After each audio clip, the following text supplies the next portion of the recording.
every game you saw is if you're a Game Pass subscriber, every game you saw is included in your subscription. And that's pretty powerful, and you don't have to look and see, oh, is this one Game Pass? Is this one not? Just sit back and enjoy from, Halo to Destiny to Beyond Light to Fable to everything in between. If you're a Game Pass member, you're going to get all these titles when they launch. And so that was pretty exciting. It's great to see people kind of say they thought Game Pass was the hero of the show.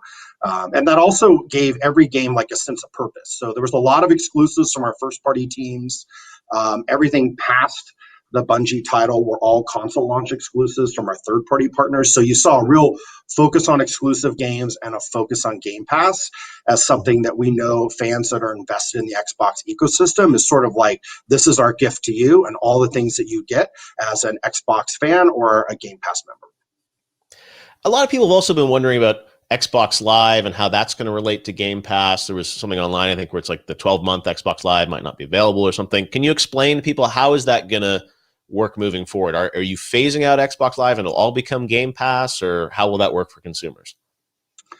I am the games guy, so I manage our first party and third party game stuff. I'm not sure. I'm not actually up to speed on the Xbox. Okay. Yeah, Live. I just think I said people are like excited about the Game Pass and they have their Xbox Live, and I think what everyone's saying is they love this one-stop solution, right? It's like, here's what I'm paying, and I'm going to get all these great games and this great experience. So as you said, I'm sure over time it will all solve itself out. But yeah, the fact that there's so many great games in Game Pass, it's really, really such an amazing value. And speaking of Game Pass, one game that was announced today for Game Pass is from a good friend of both you and I, Bungie and Destiny, and joining us now from the Bungie team, deep in his development bunker at home, is Luke Smith. Luke, hello. What's happening? Good morning. Good morning. Hey, Luke, how are we doing? I'm doing okay. It's a little woolly over here, as you can see. It's very it's a very quarantine situation here in the house. Yeah.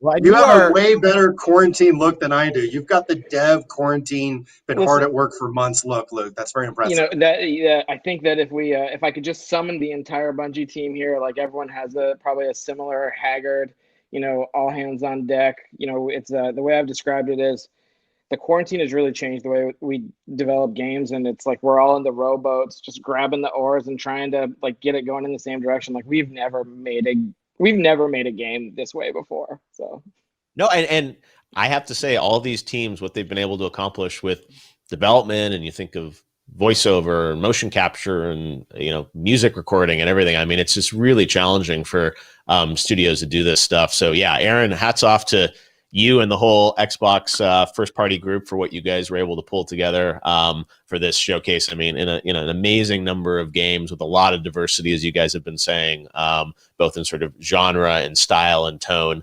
across the whole thing. And even the pre-show, I mean, a lot of people were very excited about Balan and some of the other games that you guys have. And you look at, sort of those 2 hours of games, a lot of content and value coming to gamers. So, Aaron Greenberg, thanks for joining us. Great to have you with us, and congratulations on a great show. Now Luke's going to give us some Destiny dirt, right? Oh yeah, let's just go through everything. Let's talk about where it's going to end. Whatever you want, let's do it. Hey, well, you guys showing gameplay. We're excited about Beyond Light, and obviously coming to Game Pass. But I think everyone wants to know more about the game. You talked a bit about development. Look, everyone knows you pushed back the date a little bit to November on it, which I think is understandable given circumstances. But, you guys at your event last month, I mean, kind of outlined, here's the next 3, right? I mean, you're sort of being very clear with people about the roadmap and the plan. This one, maybe we could talk a bit about Stasis, I guess. I mean, what do you want to share? Because I think everyone knows about it and you've talked about it, but you're keeping it kind of a mysterious in terms of how, power set's going to work and whatnot. Is that deliberate, or because you guys are still experimenting, or? No, so it's a couple of things. There's a deliberate approach that we're taking with how we're thinking about marketing and talking about the game this year. We're keeping the cards a little closer to our vest, in part because it's like the fun of playing video games, the fun of entertainment is some of that, being surprised. We do have a bunch of changes that we're making to the way that players are going to interact with wielding the darkness, and we'll probably get into that a little bit before launch. Like we always want to get feedback on that. But you talked about that event from whatever 4 or 6 weeks ago. Time kind of flies here in the quarantine bubble.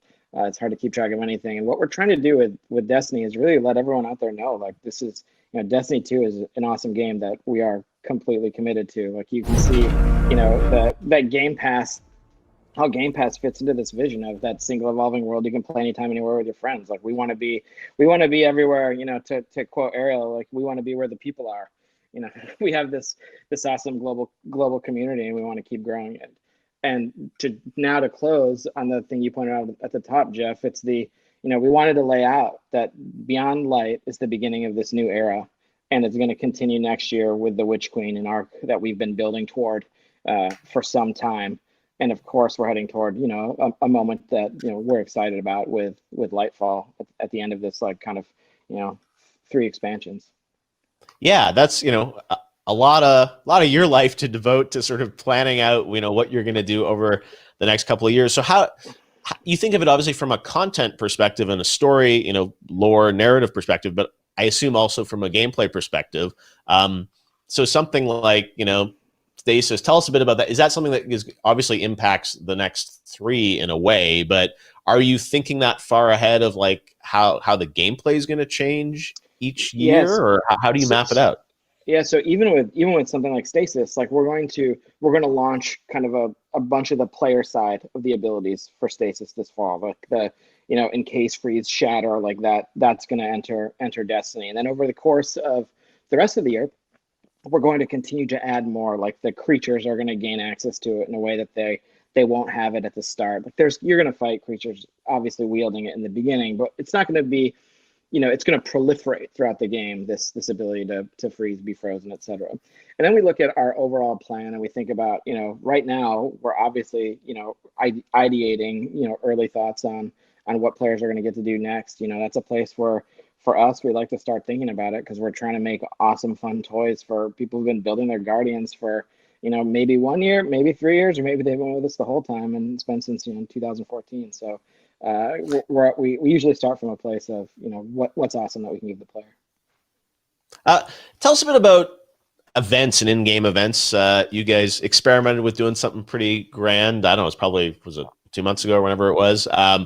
Are we going to see more live events